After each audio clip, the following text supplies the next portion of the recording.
Cuando un territorio se vacía por orden oficial, incendios, erupciones, operaciones militares, cuarentenas, algo particular ocurre en los márgenes. Las cámaras continúan, los micrófonos de patrulla siguen grabando, y la naturaleza ocupa el hueco con comportamientos raros, y, a veces, con siluetas que no encajan. Esta investigación recorre zonas restringidas donde, justo después de una evacuación, aparecieron registros difíciles de clasificar. No vamos a exagerar, vamos a cruzar testimonios técnicos, archivos históricos y detalles de campo para separar error, fraude y posibilidad. ¿Por qué los mejores fragmentos surgen cuando el acceso está prohibido y solo queda el ojo frío de un sensor? Hoy, 8 casos que incomodan a biólogos, guardas y antropólogos por igual. Quédate, contrasta mis notas con tus criterios y toma tus propias conclusiones. Si algo no cuadra, marca el minuto y déjalo en los comentarios para que lo revisemos en la segunda parte. Cada vez que una autoridad decreta evacuación, se produce un experimento involuntario. El territorio queda sin tráfico humano, sin pesca, sin leña, sin disparos. La fauna reorganiza su horario, especies nocturnas ganan confianza, los corredores se amplían. Y, a diferencia de hace un siglo, ese vacío queda vigilado por sensores, cámaras trampa de guardería, drones de búsqueda y rescate, torres meteorológicas con micrófonos y CCTV rural que nadie apaga. Es en esas 24-72 horas posteriores al desalojo cuando aparecen fragmentos anómalos, sombras fuera de escala, movimientos que no calzan con un zorro o un jabalí. Aleteos demasiado amplios para un ave local. La explicación suele estar en la técnica, compresión H264 que rompe bordes, obturador rodante que deforma alas, foco automático cazando en la oscuridad y errores de referencia que inflan tamaños. Pero no todo cae ahí.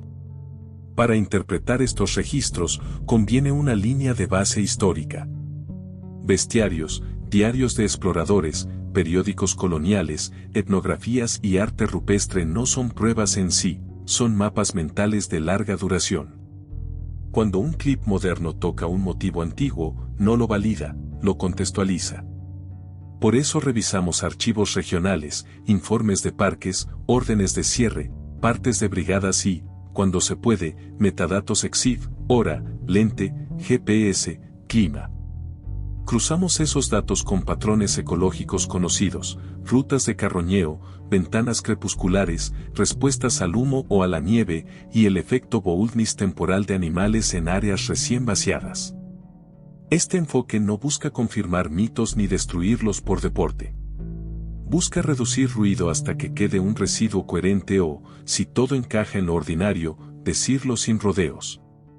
A lo largo del episodio, verás cómo una tradición local se refleja, o no, en un clip tomado por alguien que no pensaba en folclore, sino en cumplir un protocolo. Tu papel es clave, detectar inconsistencias, proponer especies candidatas, pedir fuentes. Porque, en zonas prohibidas, la línea entre conozco este bosque y aquí falta una pieza es peligrosamente delgada. Noche de hielo sobre los pinos. La orden de evacuación cuelga en un cartel torcido, zona de maniobra cerrada, nadie entra. Cuando el estruendo de los ejercicios se apaga, el bosque vuelve a oírse a sí mismo, crujidos secos, nieve que cede, un hueso que roza contra otro. A unos metros, bajo un abeto desgastado por el viento, queda el rastro de un alce barrido por zorros. Y entonces, vuelve él. Bajo, ancho, con el lomo arqueado y la cola espesa, el glotón. Camina como si cada paso fueran dos, bordea el cadáver, arranca, se aleja, regresa. No tiene prisa. El valle, por primera vez en días, le pertenece. En los pergaminos del siglo XVI ese animal ya tenía nombre y leyenda. Olaus Magnus lo dibujó y lo llamó Gulon, bestia que come hasta reventar, que se aprieta entre troncos para vaciarse y seguir comiendo. Gesner repetirá la historia en Europa como un rumor con patas. Hoy lo llamamos carcayú y es de carne y garra, no de tinta. Pero en el norte, las palabras antiguas sobreviven a los inviernos más duros. Aquella noche, la cámara que los guardas dejaron amarrada al tronco siguió haciendo su trabajo.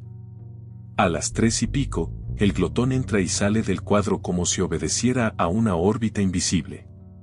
Cada vuelta, un bocado. Cada bocado, un silencio más hondo. En la cuarta, algo cambia, el vientre pesa, cuelga, lo incomoda. Dobla el cuerpo y, con una paciencia casi humana, intenta colarse entre dos troncos apretados.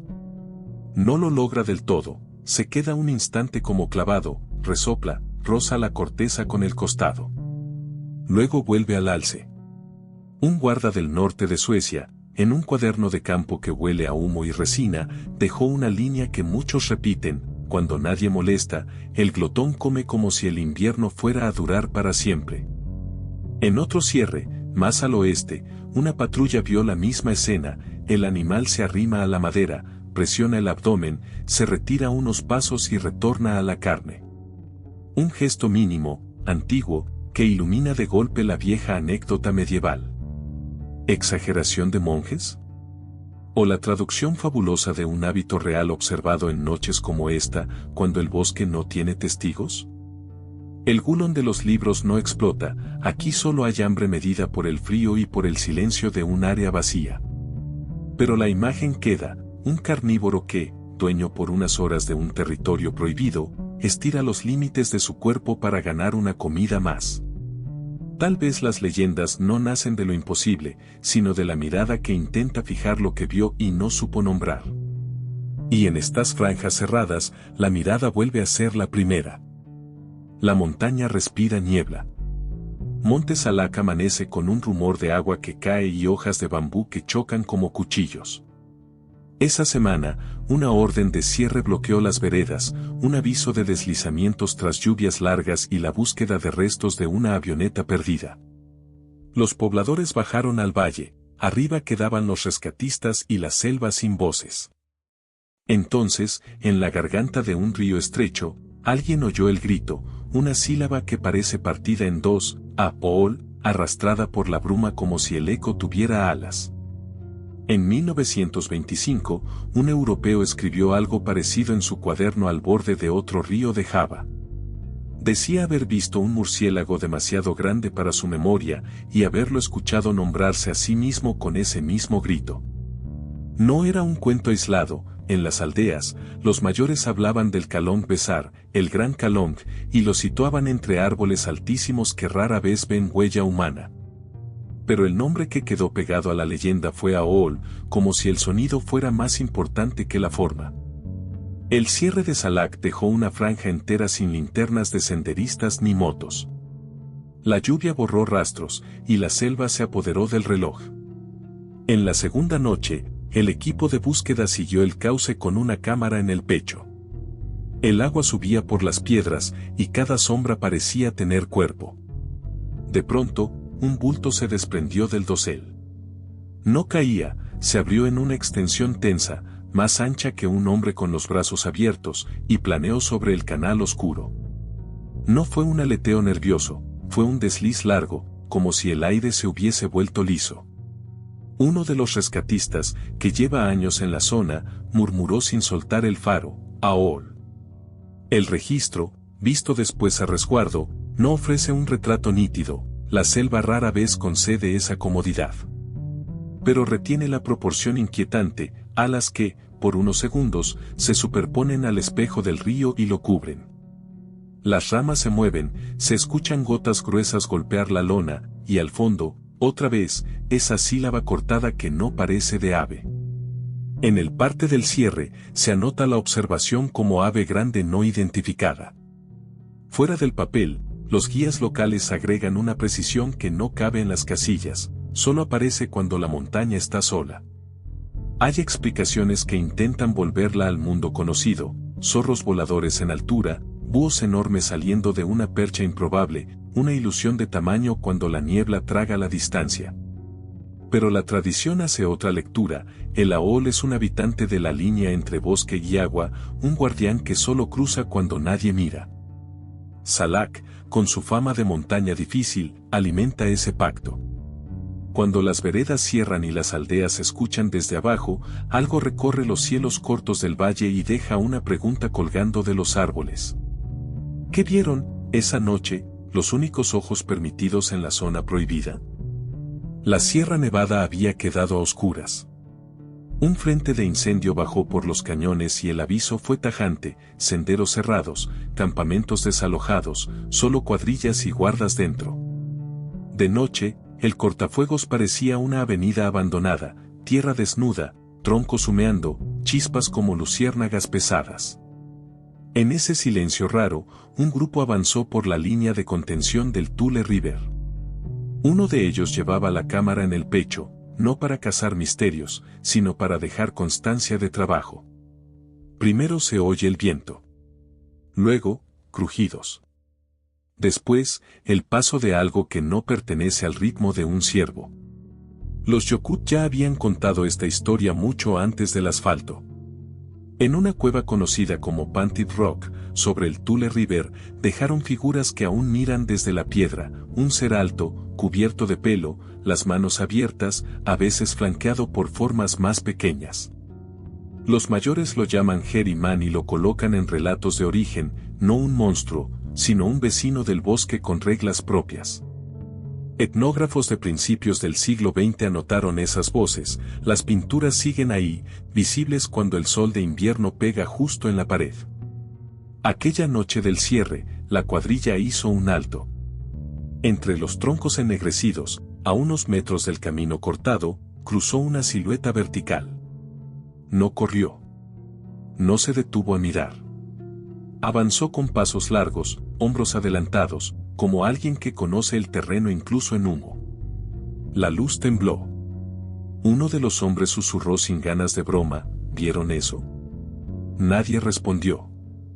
El registro, al revisarlo, no regala detalles: una figura oscura que entra por la izquierda, cruza la franja despejada y desaparece, dejando solo el eco de 2 o 3 zancadas en tierra suelta.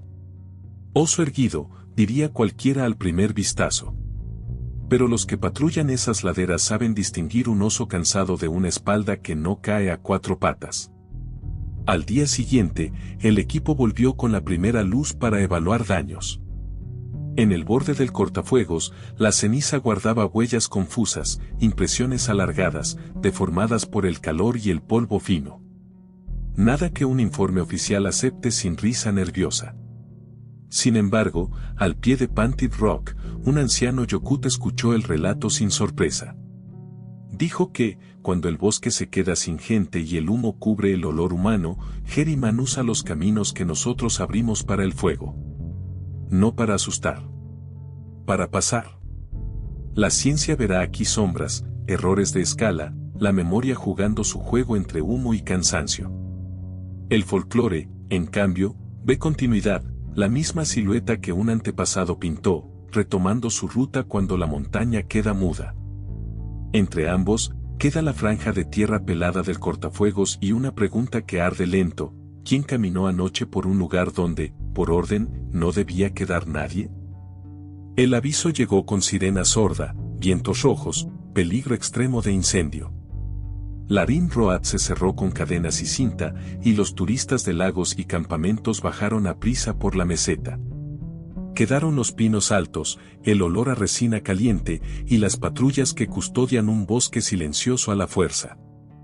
En los cantiles del mogollón, cuando la gente desaparece, la noche suelta sonidos que de día no se oyen: el golpe hueco de algo sobre un tronco caído, el arrastre de pasos largos por grava.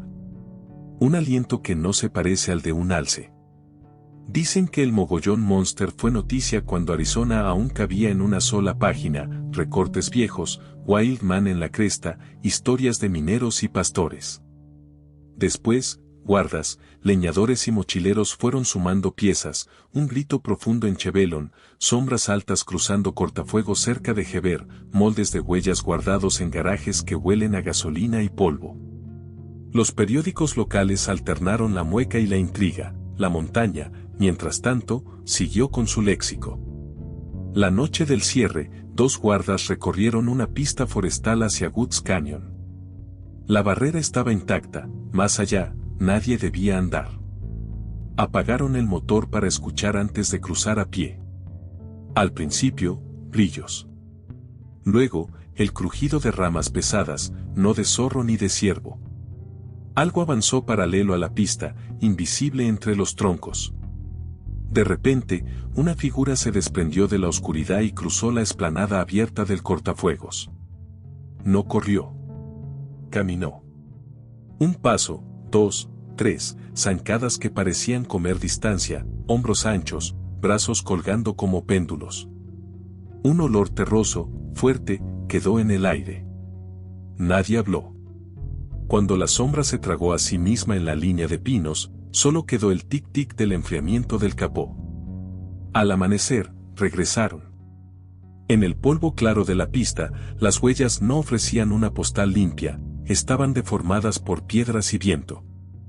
Aún así, se intuía una forma alargada, talón marcado, dedos difusos. Oso anotaría un informe sin arriesgar mucho. Pero en la mesa de una tienda de Geber, un hombre mayor sacó 2 moldes de yeso amarillento y los puso junto a un mapa del Rin. Las mías son del 78, dijo. Las suyas son de anoche. El camino es el mismo. Contó que, siempre que cierran por fuego o por manejo de leña, alguien ve al grande usando las sendas despejadas como corredores. No corre. No huye. Atraviesa. Hay salidas racionales, osos erguidos que, en el ángulo perfecto, parecen otra cosa, alces en contraluz que se vuelven gigantes, distancias engañosas en el borde del mogollón. También hay fraudes, pasos falsos, disfraces, historias que crecen con la cerveza. Pero, en las noches en que el bosque queda mudo por decreto, algo camina los límites con una confianza que no es nuestra. Y a veces, solo a veces, se deja ver en la franja abierta que nosotros mismos trazamos para detener el fuego.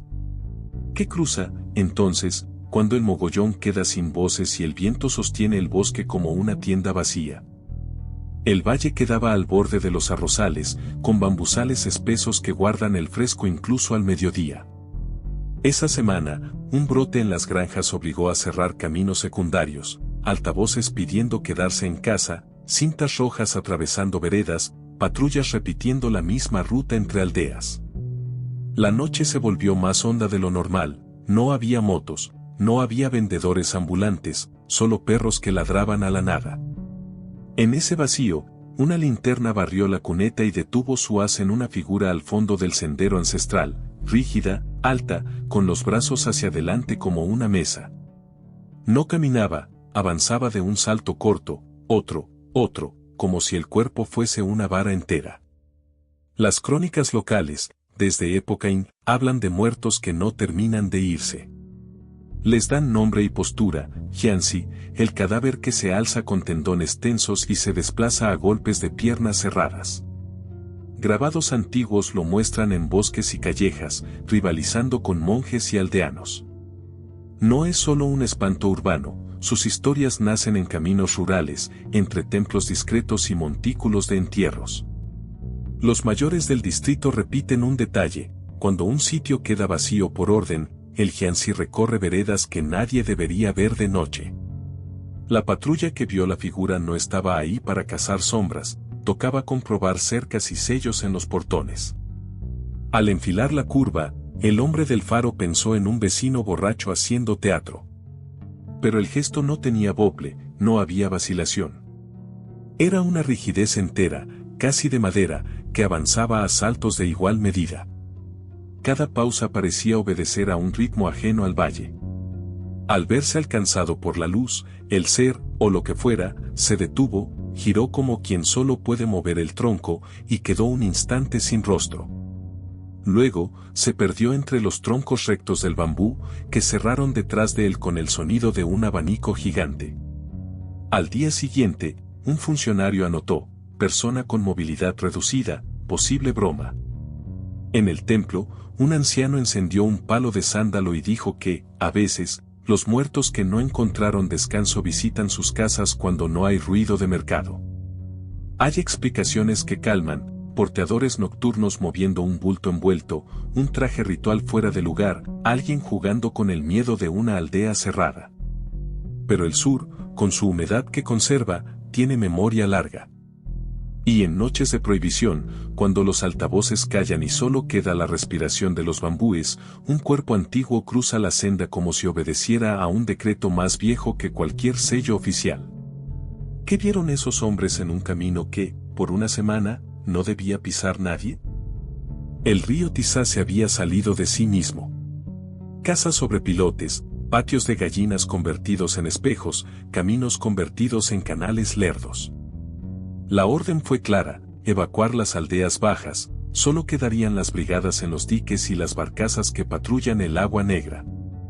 La noche, sin luz de ventanas, cayó como una manta húmeda sobre los álamos. Desde el terraplén, un guardavidas miraba el horizonte cuando la vio, una llama baja, sin humo, del tamaño de una mano, que se desplazaba sobre el campo anegado como si tuviera voluntad. No era un relámpago de calor ni una linterna, se movía contra el viento, se detenía, parecía buscar. En Hungría, esa luz tiene nombre antiguo, Liderk. A veces es pura llama que ronda humedales, a veces toma figura diminuta, otra se vuelve un visitante nocturno que pesa sobre el pecho del durmiente. Los cuadernos de campo de pastores y curas del siglo XVIII, y más tarde las recopilaciones etnográficas del XIX, guardan descripciones tercas: fuego que camina, luz que engaña al viajero, criatura que cambia según a quien mira. En las aldeas del Alfold, los mayores todavía distinguen entre el fuego de pantano y el líder que acompaña, y a veces extravía, a quien se atreve a andar cuando el agua manda. Aquella noche, desde el dique, la llama avanzó bordeando un bosquecillo de sauces. En la barcaza, uno de los hombres quiso gritar linterna, pero la palabra se le quedó más que en la boca. El brillo no proyectaba cono, no rebotaba en la corteza mojada, no pedía permiso a la brisa. Se acercó lo bastante como para dejar ver un corazón más blanco dentro del anaranjado, como un ojo. Luego, sin apuro, cruzó el claro inundado, dio un giro brusco, demasiado brusco para un gas, y desapareció entre las sombras bajas de un corral anegado. Minutos después, de algún patio alto llegó un rezo viejo que los abuelos enseñaron para apagar visitas así. Cuando el agua bajó, quedaron marcas difíciles de nombrar: un círculo limpio en la costra de limo, una mancha de hollín sobre una puerta que nadie encendió, gallinas que no quisieron volver a un gallinero aunque estuviera seco. En la taberna del pueblo vecino, un hombre juró que había visto luces parecidas en otras crecidas, siempre cuando los caseríos quedaban vacíos y los diques eran las únicas calles vivas. Los papeles oficiales las llamarán fenómenos naturales o confusiones de patrulla. El folclore, con su paciencia de siglos, las nombra sin pudor: Liderk, la llama que tiene intención. En tiempos de evacuación, cuando el campo calla y solo quedan quienes velan, estas luces vuelven a su circuito antiguo, como si la ausencia humana destapara rutas de otro tiempo. La pregunta queda flotando sobre el agua quieta: ¿qué patrullan esas llamas cuando nosotros, por decreto, tenemos que irnos? El invierno cerró los pasos de Epiro como si alguien hubiese echado cerrojo desde arriba. Las aldeas de piedra quedaron a media luz y los guardas sellaron veredas por riesgo de aludes. Noche tras noche, el bosque sonaba hueco, nieve acomodándose, ramas que se vencen, el chasquido limpio de algo que trabaja la madera. En un hayedo entre Metsovo y Grevena, dos hombres hicieron ronda por una pista clausurada. A mitad del tramo, el viento se detuvo y el sonido quedó solo: tac, tac, tac, tac, como dientes contra una raíz. En Grecia, los viejos dicen que los calicanzaros salen cuando el año cambia y los hombres guardan las herramientas. Pequeños, peludos, sin paciencia, pasan los 12 días de Navidad cerrando las raíces del gran árbol que sostiene al mundo, y, cuando están por tumbarlo, enero los espanta al sol. Grabados antiguos los muestran con sierras torcidas y lengua colgante. En los cuentos, odian el perfume del incienso y adoran el caos de las cocinas apagadas. No los mires fijo, advierten las abuelas. Les basta saber que los viste para buscarte al otro invierno. La noche del cierre, a la luz mínima de la luna, los guardas alcanzaron una encina vieja. El suelo, protegido por la copa, no estaba del todo cubierto de nieve, allí se veían muescas recientes en raíces expuestas, hendiduras estrechas, como si alguien hubiese trabajado apurado y sin pericia. A un costado, un tronco caído mostraba marcas paralelas, poco profundas, en una franja que no miraba al camino. El tac-tac volvió, ahora más lejos. Uno de los hombres, que fue pastor antes que guarda, susurró sin risa, «Están en lo suyo». Pusieron una cámara atada a un tronco y se retiraron hacia el refugio. Antes de subir la cuesta, algo cruzó a la carrera la franja abierta, bajo, peludo, desprolijo, como un niño cubierto de pieles. No fue un zorro. No fue un perro. Eran dos sombras pequeñas, una detrás de la otra, que se perdieron bajo una raíz expuesta. La cinta no daría postales ni relieve, solo el temblor de una figura diminuta parándose sobre una rama, el destello de dos ojos y un brinco torpe hacia un hueco. A la mañana, el fresno cercano tenía nuevas marcas. Las salidas tranquilizan, martas y garduñas que roen para sacar insectos, jabalíes escarbando y dejando un dibujo caprichoso, el hielo rajando fibras y sonando como sierra. También está la posibilidad de manos furtivas trabajando en un bosque que, por orden, debía estar vacío. Pero en las cocinas de Zagori, con el café humeando, los mayores recorren el mismo camino que la leyenda. Cuando cierran los pasos y las iglesias callan, los calicanzaros vuelven a jugar con las raíces. No quieren el árbol ni el mundo, quieren el ruido. En esas noches selladas, cuando los pueblos aguardan una ventana de sol para volver a bajar, algo pequeño y terco parece reclamar una temporada que le pertenece. Queda la duda colgando de la encina, ¿quién estuvo cerrando cuando nadie, según el papel, podía estar ahí? Al oeste, donde el desierto muerde el Atlántico, hay una franja que durante un siglo llevó un nombre simple y severo, zona prohibida. Las dunas guardan diamantes y silencio, los caminos se cierran con facilidad ante tormentas de arena, traslados de fauna o patrullajes contra furtivos. Esa semana, las autoridades sellaron accesos por vientos que levantaban la tierra como humo. Quedaron los guardabosques y la línea negra de un cerco que corre hacia ninguna parte.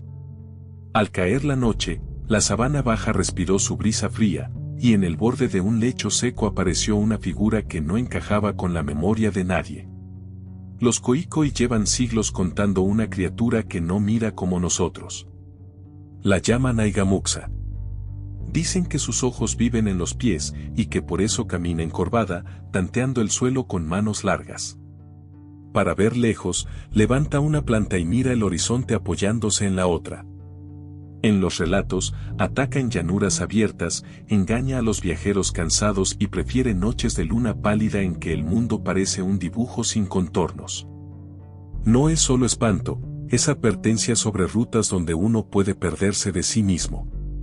En la frontera de matorrales del Kalahari, dos rangers siguieron un cauce seco hasta un mojón de piedra. Habían visto huellas de oryx y chacal, nada más. A mitad del tramo, el viento amainó y el silencio hizo hueco a un roce áspero, como tela arrastrando arena. Entonces, algo cruzó la depresión y se detuvo con el tronco doblado, casi a cuatro patas, pero con una intención que no era de animal. No husmeaba. Parecía buscar. De pronto, la silueta levantó un pie, lo sostuvo en el aire como quien alza una lámpara, y se quedó inmóvil unos segundos que parecieron más largos que la noche. Después, dio dos pasos cortos, volvió a alzar el otro pie y desapareció detrás de un seto de acacias bajas. A la mañana, el lecho guardaba marcas raras. No eran zarpas limpias ni suelas humanas. Eran impresiones alargadas, como si alguien hubiese plantado el peso en los metatarsos, con una hendidura profunda allí donde, en las historias, viviría un ojo.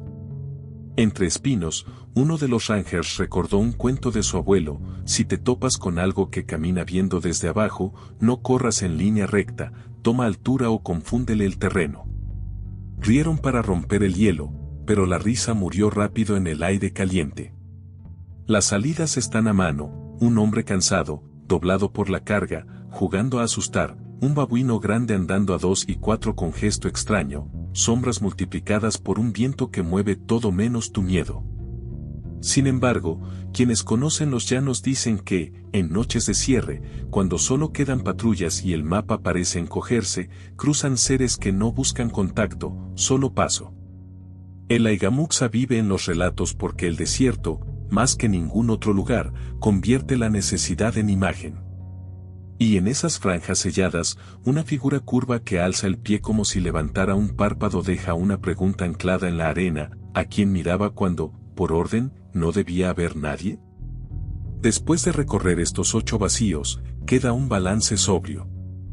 La ciencia acepta mucho de lo que vimos, animales que aprovechan territorio sin gente, sombras que agrandan cuerpos, errores de distancia, bromas viejas como el monte.